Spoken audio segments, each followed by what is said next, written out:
Welcome to Navigating Hope, your compass to health empowerment. I'm Dr. Jaime Hope, steering you through healthcare, overcoming overwhelm, personal goals, and emergencies. We'll navigate the healthcare maze with actionable insights and real-world advice, unlocking the secrets to a healthier, more vibrant life. Join us to take control of your well-being and make informed decisions for your health and your future. Stay with us as we unravel the mysteries of medicine, wellness, and life's unforeseen challenges, helping you bypass the ER with a dose of knowledge. Stay tuned till the end of the episode with a recap of your actionable insights and a free gift. Let's chart a course to your well-being together. Everybody, welcome back for another amazing episode. Today, I have Dr. Chris Hickey here with me today from Cancer Consultants of America. And instead of reading the bio, what I'm going to do is read you the mission statement. And I found this so powerful. So it says, cancer education is an essential component to any cancer journey. Cancer Consultants of America serves the role that many cancer patients and their families need during this significant moment in life. Too often, people are impacted by cancer, leaving them with an equal number of questions as there are concerns. Our purpose is to provide enlightenment about a complex disease that is cancer. Cancer Consultants of America provides multiple services from a trained cancer molecular biologist, who's with us here today, with the talent to explain the details in a manner that is comprehensible to a broad audience. Dr. Hickey, thank you so much for being here with us today. Cancer, people hear that word and it immediately incites fear. So thank you for what you do. Can you start by telling us how this got started? What is the core of this mission for you? Sure. How this got started was the idea came in 2020 during quarantine. A lot of us had some downtime. And I always wanted to start this business, and it would seem like that downtime was the perfect time to launch this idea. And so with Cancer Consultants of America, during that time, what I was trying to do is trying to figure out what services can I provide. I knew I wanted to provide cancer education, but what other services can I add on to that? So the first service is cancer education for both the patient and their family. And when I say cancer education, help them to understand the cancer, help them to understand the diagnosis. And as a cancer molecular biologist, I have valuable insight that I can share with the patient as well as their family and let them know the exact mechanisms of what's going on, whether it be at the cellular level, at the genetic level, at the protein level. I can help them to understand that. Other education service I provide is helping them find clinical trials. A lot of times, cancer patients want to make their own impact in the advancement of cancer research. So I help them identify clinical trials, and what I could do is look at the eligibility requirements for these clinical trials and be able to rule out if they would be a likely participant or not. And then I can match them up with clinical trials that are ongoing within their geographic location. So that's cancer education. And then the second service I provide is what I call medical liaison. And what I'll do is I'll go with them to their medical appointment. And what I could do is ask relevant questions on their behalf. Or another idea is I could just sit there and listen. And then after the appointment, we could go out for have a coffee or something like that. And I could explain to them exactly what happened at each stage of that appointment. So that's medical liaison. And then the third service I provide are public seminars. And what this is, I go around giving talks to communities who are interested in learning more about cancer. So for example, on the annual calendar, we have months, and then each month is designated a certain type of cancer awareness month. So for example, probably the most popular is going to be October. That's Breast Cancer Awareness Month. And so I get quite a few bookings for public seminars on the topic of breast cancer during the month of October. So the three services are cancer education, medical liaison, and public seminars. Wow. So you've really taken this knowledge and education and experience and passion and put it together in a way that patients can use it in a very tangible and helpful form. That's fantastic. Exactly. And what that does is what I find is that it gives the patients peace of mind. The most daunting concern is the what if. And it's the fear of the unknown. And at least what I can do is help them to understand the cancer diagnosis and eliminate that initial fear of the unknown. And so I find that I can lessen the anxiety by explaining to them the cancer and what's going on, the details to their specific type of cancer. And that alleviates some of the anxiety for the patient as well as the family. And then the way I communicate it in a way that can be understood. And oftentimes I'll just use real world analogies to help them to understand it. And they're like, yeah, that makes sense to me. And then they're very grateful that they understand it, and their concerns are lessened as a result of that. I think that's really important. So let's start at the very beginning. A patient is interacting with the healthcare system, whether they're seeing me in the emergency department, whether they're seeing their primary care or a specialist, and they hear that word, Yeah. cancer. So let's just start. I think there's some misconceptions about what it is, that cancer is one disease. And so tell us what cancer is. Sure, sure. What I can tell you first is most important is cancer is not a death sentence. It's not a death sentence. And that's far too often when someone hears the word cancer, they think they're on limited time. And that's not the case. But what is cancer? Cancer is a collection of related diseases that are working in concert to help grow the tumor or the cancer, to help promote the development of the cancer. And in doing so, as a cancer is developing in whatever particular organ, each organ has designated certain cells that contribute to the function of the organ. So when the cancer is growing, it's taking the space of those healthy cells that should be providing a function, and then it's robbing the organ of that function. So what is cancer? Cancer is a collection of related diseases, and that usually starts from just one misbehaving cell being selfish and then taking all the resources for itself and then using those resources to proliferate. And it can manifest in any organ, any tissue, anywhere in the body. Yeah, and so as a cancer molecular biologist, I have a really good understanding as far as the activity that's going on within various cancers. Like you said, it occur anywhere in the body, and not all cancers are the same. And so for each patient, they have their own personal cancer journey, and in doing so, what I could do is help them to understand, look at the fine details, the molecular characteristics, what makes this cancer special. And then by identifying these molecular characteristics, we have therapies that are available for the treatment of these cancers that focus on that specific molecular target, and that can provide a gateway for us to help kill the cancer cell. And that's, I think, a really key component, because in addition to cancer not being one singular disease, there's not one singular treatment. It's really focused ninja style on the actual specific types of it. So can you tell us exactly what your profession is? So you're a molecular biologist. What does this mean? Yeah. What kind of training did you have to go through? And when you are looking at a cancer, what are you seeing? This is fascinating. Yeah, so I am a trained cancer molecular biologist. What does that mean? All right, well, let's start with the middle word, molecular. So that deals with molecules, not to be confused with microbiologists. That's a whole different area of or stuff. A marine biologist. Or That's what I marine wanted to be biologist. when I was like 12. I thought I was going to hug dolphins. It's not that. It's not that either. It's not that either.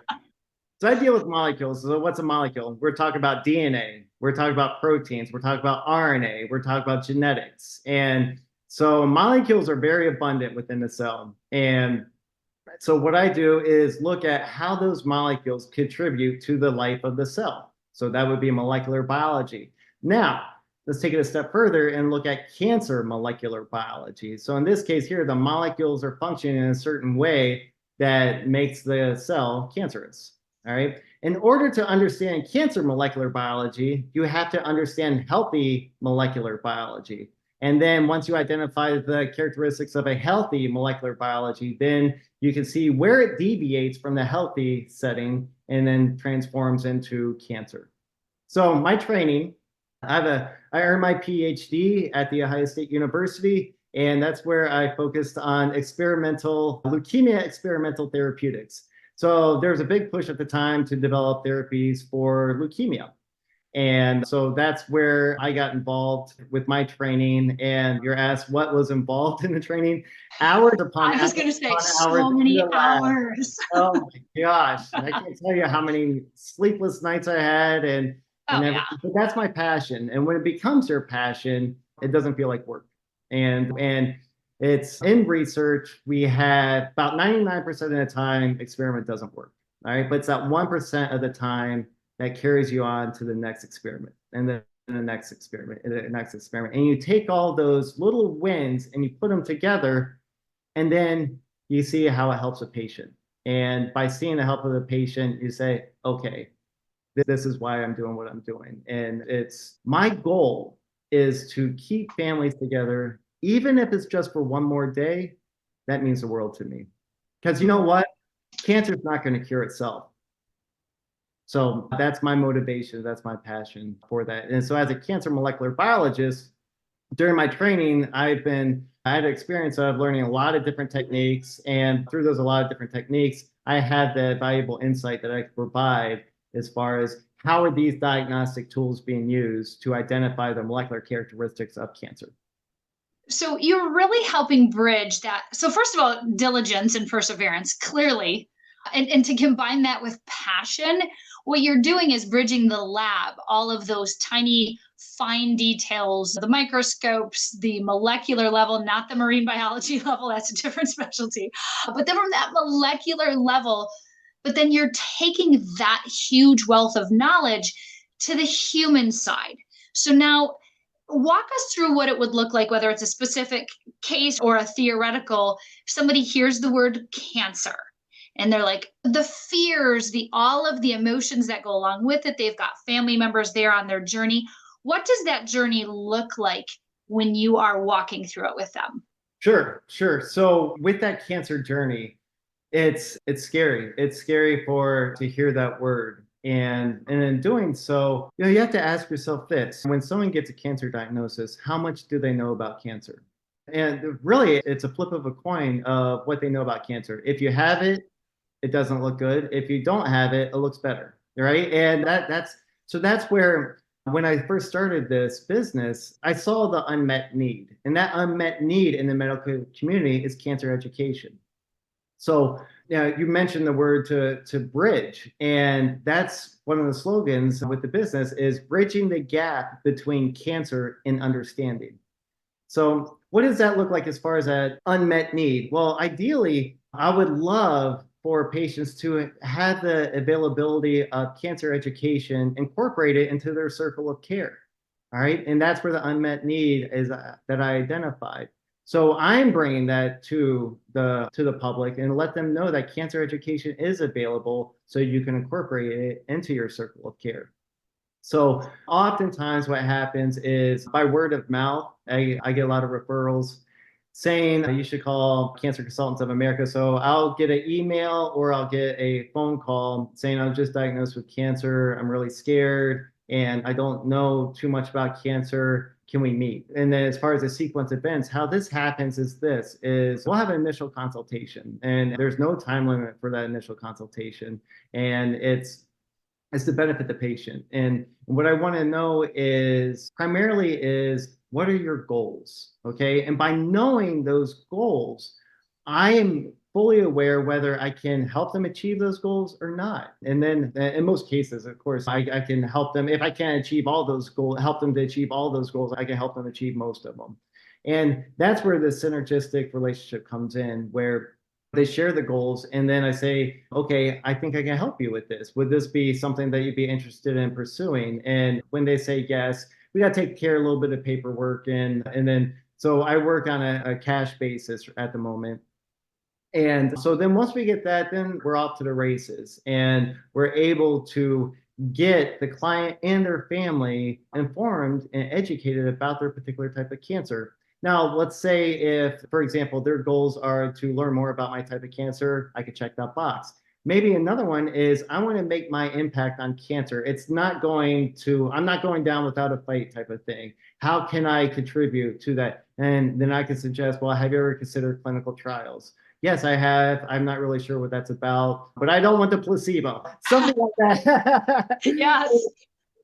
And so I said, all right, well, what I could do is help find clinical trials for your particular type of cancer and look for any clinical trials within your geographic location. I can help them out with that as well. And so these type of goals I can help them meet. And so it's really beneficial. And then I'm with them throughout their whole cancer journey. And so in doing so, I'm familiar with the appointments. When they have an appointment, what is that appointment with their oncologist? And I can help them along the way as far as if they need help with what kind of questions should they ask. And then if I'm available and they want me to, I'll go with them to their medical appointment as well. And but that, again, that's the second service is medical appointment liaison, in which I can be present with them during their medical appointment. And what I provide, what Cancer Consultants of America provides, is cancer education.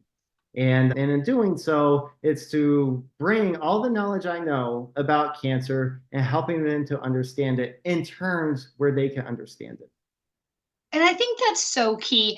As a physician treating patients, there are so many times where you're giving them some information and they're just taking it in and they're missing some of the details, some of the nuances, or maybe not asking the questions that I know they should ask. So I'll suggest if you were my family member, I would want you to know this and that. And so by sitting there as a partner with them on this journey, you can make sure that they fully understand the details, what questions they ask so they can get the best optimized, very personalized care for their specific cancer. Because even among cancers, even if you just say breast cancer, among breast cancer, Yeah. there are so many molecular variations. And so you really specialize in helping them understand their body and how to navigate the process. Yeah, and you got to think about what type of tools is available for these cancer patients that are currently, and it's the internet. And then if you ever did an internet search for any particular type of cancer, it Oh can boy. it can get very dark very quickly, and that just deflates their spirits. And so what I'm trying to do is say, okay, you could go the internet route if you want, but might I suggest talking to me first or talking to me about this, and let's see what kind of cancer journey we're looking at here. Yeah, because I mean, certainly there are credible sources on the internet. My daughter's in middle school and they're learning how to find whether a source is credible or not, which I think is a skill all adults could stand to learn Sure. as well.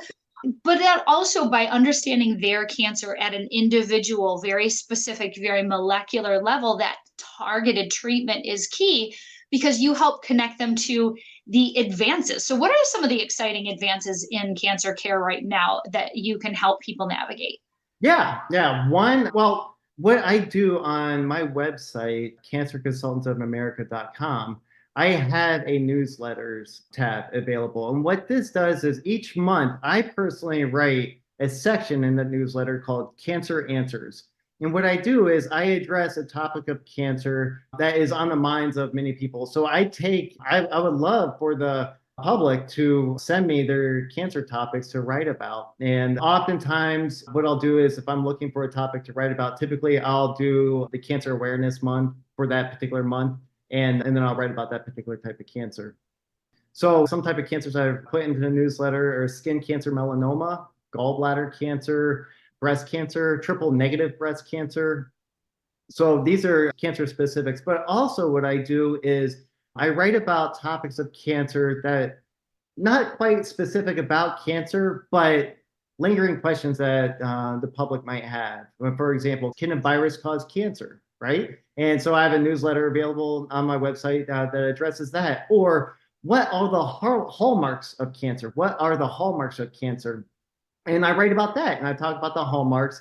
And then there's enabling characteristics that favor the development of cancer, but there's also emerging hallmarks of cancer that are seem to have some type of role in the development of cancer as well. So the hallmarks of cancer are like all cancers have certain characteristics, and these are the shared characteristics that could be found, not maybe not in all cancers, but the majority of them. So Excellent. some of the advancements that you asked me to talk about, I wrote in a newsletter about this, and it is dealing with the immune system. So immunotherapies are becoming very, very popular for this. And it's an exciting time in cancer research because this is where the future of medicine is going for cancer treatment. And what this does is takes the patient's immune cells, and what it does is it helps them recognize the cancer that's within them, and then those immune cells can destroy the cancer. So it's really using the patient's immune system to fight the cancer, and it's great. It works, and we currently we have on the market some therapies that enable these immune cells to recognize the cancer cells and then eradicate them. And so in one of the newsletters I write about, it's called a handshake among strangers. And what this does is it explains how the immune cells go around the body and do surveillance to make sure every cell in the body is a cell that should be there, right? What we call self cells, SELF cells, self cells.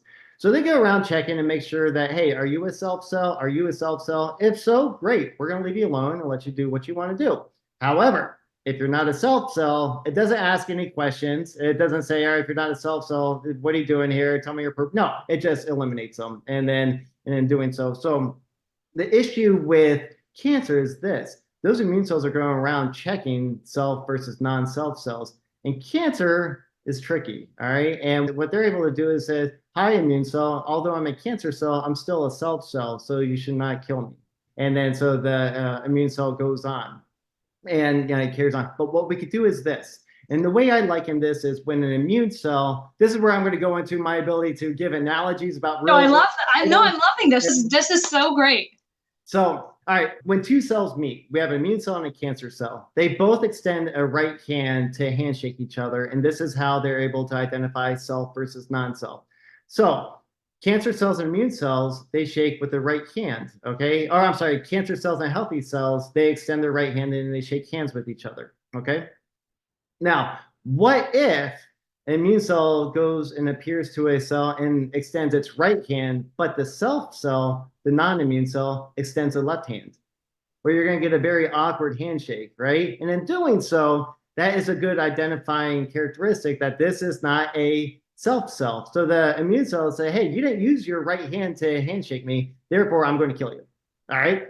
So now what cancer could do is this, is imagine that we have a cancer cell and immune cell. They both extend their right hand to shake and everything's good. So that the immune cell is going to move on thinking it's a self cell. And the cancer cell is like, whew, that was a close call. Now I'm going to proliferate and become a tumor.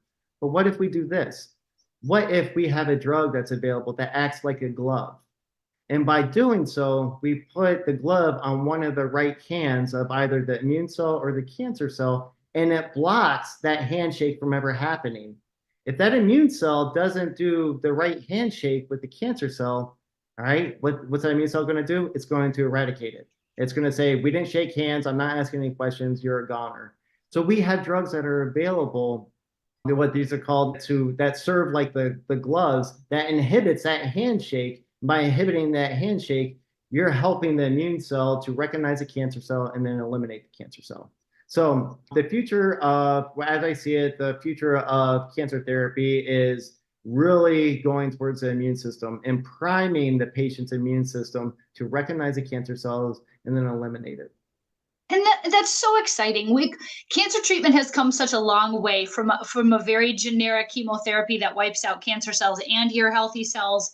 All those side effects people have heard of, losing your hair and being so sick, to really targeted, specific molecular level treatments. It's so exciting. And like you said at the beginning, that means that cancer doesn't have to be a death sentence. Yeah, it doesn't. It doesn't. And we have targeted therapies now. And even in some cases, we have therapies that are curative. And in doing so here, that can actually get rid of the whole cancer, and that patient can go on and lead a healthy, active life. And so we have treatments that are available that are specific for the patient's specific type of cancer and very effective, very effective. Excellent. So that's such a message of hope, which Oh, I yeah. love. So what advice would you give? So we're going to ask you a couple of advice questions now. So what advice would you give to somebody who was recently diagnosed with cancer? What would you say for them? Take a deep breath, and then what is that first advice that you would give them? I would really encourage them to become educated, Mm. okay about their cancer, to learn as much as they can about that. And now some of the terminology in cancer molecular biology and understanding and cancer biology and oncology, some of the terminology is difficult to understand. So find a source of information that you can use, such as Cancer Consultants of America, where they can reach out and say, I really want to understand this type of cancer. And in doing so, they're by learning the specifics about their type of cancer and having a good understanding, they're going to reduce their anxiety. And then by reducing their anxiety, they're going to help promote peace within their cancer journey. And then some of the other things I would encourage them is to identify your goals. What are your goals? And do you want to be involved in a clinical trial? And if so, we can help with that. And as far as nutrition, all right, and as should I keep doing what I'm doing? Should I change my lifestyle? And so to have those conversations, and you can even have those conversations with your oncologist to just become educated about this, because you know what? Hopefully, this is going to be once in a lifetime experience. And so the best thing to do is become educated as quickly as possible and knowing all the details to that cancer journey. I'm not going to say it's necessarily a fight against cancer, because it doesn't have to be a fight. It's what it could do It is, sure doesn't have to be a fair fight either. no, it doesn't. Don't make it a fair fight. No, it's a journey. It's say, okay, here's what we're dealing with. All right, we're at point A. We want to get to point B. How do we get there? And Mm. let's figure out a plan. And we could do that together. And it is possible, and to become educated as best as possible about the specific type of cancer. And then knowing all the resources that are available to newly diagnosed cancer patients and their families. So Knowledge is incredibly, and it's powerful, it's empowering. And I really like what you said. I want to amplify what you said about goals, because I have two different family members I'm thinking of. Both were diagnosed with similar cancers, but they had radically different goals, which then helped them guide how they wanted to navigate that journey, which were rather different. But once they both understood what their goal was, then they could follow a path that was consistent with their values and that goal. So I loved that you emphasized that. I think that's going to be key for our patients. Sure. And you got to think about it. It's going to be hard to even think about goal setting at that time. Their life has just been turned upside down with the cancer diagnosis. And so it's going to be hard. And I understand that. And so, and in doing so, by trying to figure out goals, it's going to be hard to come up with goals. Like, I really never thought about that, because this is my first journey with this. And then what I could do is help them to have that conversation and say, well, would you be interested in this? Would you be interested in this? And then kind of walk through that conversation and just help them to think about, well, have you thought about this as an option? Have you thought about this as an option? And in doing so, it could provide some clarity and really put down some very effective goals. Yeah. Oh, so important. And so for our listeners who have not had a cancer journey with themselves or their family and would prefer to avoid this if possible, although it is a well-guided journey, what type of lifestyle things can people do to avoid needing your services in the first place? Yeah, please. Yeah, so as far as avoiding lifestyle, try to avoid those things that are known to cause cancer. And then in doing so, cutting those out of your life. And the majority of us know what those things are, but also lead a healthy lifestyle and try to lead a healthy lifestyle and become at least try to become more fit if possible. And take some of the burden off your body. Right now, your body is experiencing a new challenge, and that challenge is cancer.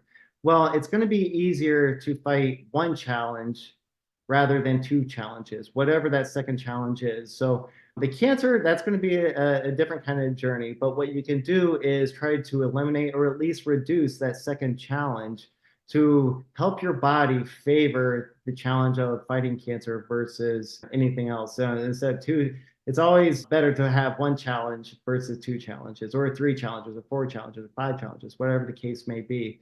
So talk with the oncologist and find a lifestyle. And all right, what changes do I need to make immediately? And then have that conversation. So that would be, again, that's one of those really important questions to ask as soon as that happens. All right, what do I need to change about me?